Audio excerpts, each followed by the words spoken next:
एक बार बद्रीनाथ में, जिसे विशालापुरी कहते हैं, बद्रीनाथ में 4 कुमार, सनत सनंदन सनातन सनत कुमार विराजमान थे। उसी समय नारद जी पहुंच गए।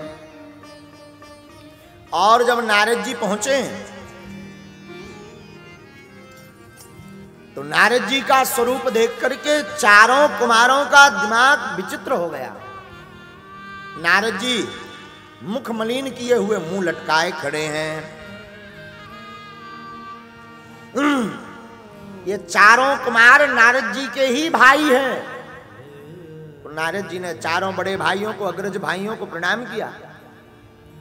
सनत कुमारों ने पूछा, कथम ब्रह्मन दीन मुखा कुतश्चिंतान्तरो भवान् त्वरितं गम्यते कुत्र कुतसागमनं तव। नारद जी कहाँ घूम रहे? ये आपका मुंह लटका हुआ क्यों दिखाई पड़ रहा? कहाँ से आ रहे हो आप वापस? साधु संतों का मुख लटका हुआ नहीं दिखाई देना चाहिए, मलिनता नहीं होनी चाहिए। साधुओं का मुख तो प्रसन्न होना चाहिए।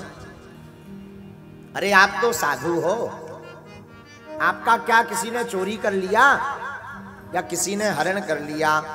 आप तो इतने वीतराग महात्मा हो कि अपने लिए रहने के लिए एक झोपड़ी भी नहीं बनाई, और आपकी चोरी कौन कर सकता? निज परिताप द्रिवये नवनीता पर दुख द्रिवहि संत सुपुनीता। संत अपने दुख से दुखी नहीं होता, संत तो दूसरों का दुख देख करके दुखी होता। पर तुम क्यों इतना मुखमलन किए हो? नारद जी ने अपनी वार्ता सुनाई। भैया हम इस लोक में सत्संग करने आए थे, तुम्हें सत्संग मिला नहीं? अगर सत्संग ही भैया मिला होता तो मुख की मलिनता ना चली जाती, ये प्रसन्नता रहती मुख पर। सत्संग ही तो मिला नहीं है। क्यों नहीं मिला? बोले कलयुग के प्रभाव के कारण। कलयुग एक विचित्र युग है। कलयुग में सत्संग की कमी आ गई। अच्छा, तो तुम संतों के पास गए? नारद जी कहते हैं भैया हम संतों के पास भी गए, तो वहां सत्संग नहीं हुआ। पाखंड निरता संतो विरक्ता सा परिग्रहा तरुणी प्रभुता गे श्याल को बुद्धिदायका। नारद जी कहते संत भी बड़े विचित्र।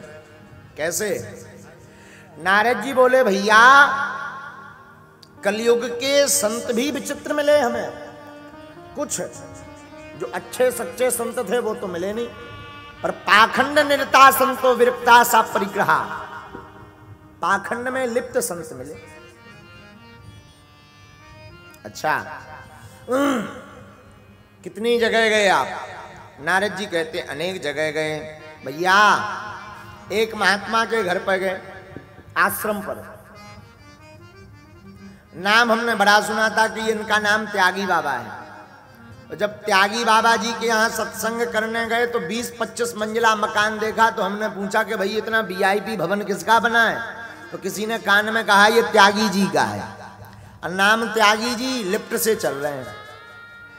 नारद जी बोले हमारा दिमाग खराब हो गया।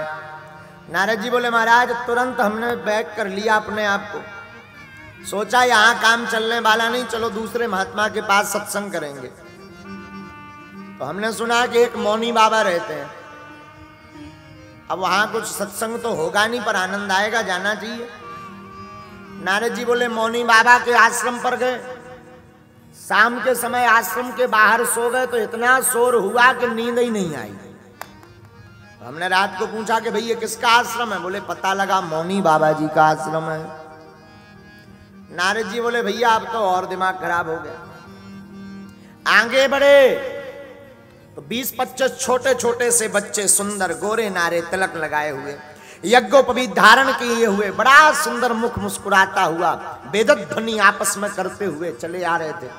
हमने सोचा कि वाह, कितने ब्राह्मणों के अच्छे बच्चे हैं, बड़े सुंदर बालक। नारद जी बोले हमने तो धन्यवाद दिया, पर पूछा कि ये बच्चे किसके हैं? नारद जी बोले जब जवाब मिला तो हमें गस्त आते आते बच गया। बोले क्यों? हमने पूछा ये किसके बच्चे हैं, तो दूसरे महात्मा ने कहा ये ब्रह्मचारी जी के बालक हैं। अब तो और दिमाग खराब हो गया। नाम ब्रह्मचारी जी और टीम पूरी क्रिकेट की खड़ी करें। नारद जी बोले तत्क्षण वहां से भाग लिया हमने, दूसरे महात्मा के पास गए। भैया दूसरे महात्मा के पास पहुंचे तो 10-12 भगवा रंग के बड़े प्यारे प्यारे कपड़े सूख रहे थे, और उन वस्त्रों को देख करके हमें लगा कि यहाँ का पर बहुत से महात्मा रहते हैं, अनेक महात्मा रहते हैं, सबके कपड़े सूख रहे हैं। हमने पूछा भाई ये किसका आश्रम है? तो बड़ा विचित्र जवाब मिला, ये आश्रम है नागा बाबा जी का। नारद जी बोले अब तो और दिमाग खराब हो गया। नाम नागा बाबा जी और कपड़े इतने रखे हैं कि पूरा एक गांव बन जाए। नारद जी बोले भैया वहां भी मन नहीं लगा, सोई वहां से चल दिया हमने। अब सोचा पाखंड निरता संतो विरक्ता सपरिग्रहा तरुणी प्रभुता गे श्याल को बुद्धिदायक। नारद जी कहते संतों के पास जब हमें सत्संग नहीं मिला तो गृहस्थियों के पास गए।